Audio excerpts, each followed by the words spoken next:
Now, I left the middle of the country and moved to New York a long time ago when I was very young. And I moved there because of an essay I'd happened to read in college by E.B. White. E.B. White wrote about there being three New York cities, the New York of commuters, the New York of people born and raised there, and, as E.B. White wrote, what he called the greatest New York, which he said consists of people who were born somewhere else and came to New York in quest of something. People who embrace New York with the intense excitement of first love and must come to the city willing to be lucky. Well, that was the way it was for me 32 years ago. I was in New York just out of college. New York itself was just out of bankruptcy.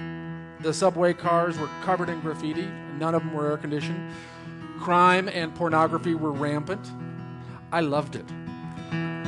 One Friday, my boss at the time gave me 2 tickets to the New York Philharmonic, and I still remember the date. It was November 4th, 1977. I asked a friend to go. She couldn't, but then she called back a half hour later. Said she knew a girl who just graduated from college. She was pretty, she was smart, she was spunky, she was Midwestern, like me, new to the city. Now, I had never been on a blind date, but I phoned her, and she said yes. I picked her up in a taxi. It was a checker cab. We went to the concert. By the way, there are no more checker cabs in New York City. The concert we saw was the Third Symphony of Sir Michael Tippett. It was highly modern and dissonant, and I worried that this girl would think I was some kind of snobby intellectual, and it turned out I was right. So to make up for that, I proceeded to make it the datiest date of my life. For dinner, we went to this cool new restaurant on Columbus Avenue in Manhattan. And that restaurant, in fact, turned out to be the place that kind of marked the rebirth of the Upper West Side when it was discovered by people as young as we were then. By the way, it no longer exists. After dinner, we wandered a mile down to Times Square to a gaming arcade, and we played pinball for another hour or two. That place and every other pinball arcade no longer exists. It was after midnight. It was 1977. So we went to a disco. I confess it. It was called New York, New York, and we danced.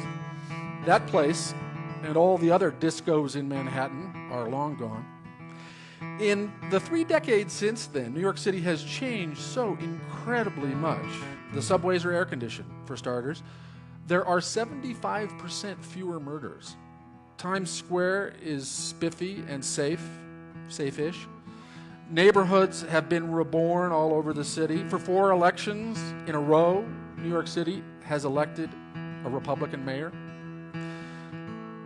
Now, I no longer go on blind dates. That one was my first and my last, because while all the places I went that night are all gone, the girl is still around. I married her. We're still together. We still live in New York. And really all because one night in 1977 in New York City, we were both willing to be lucky.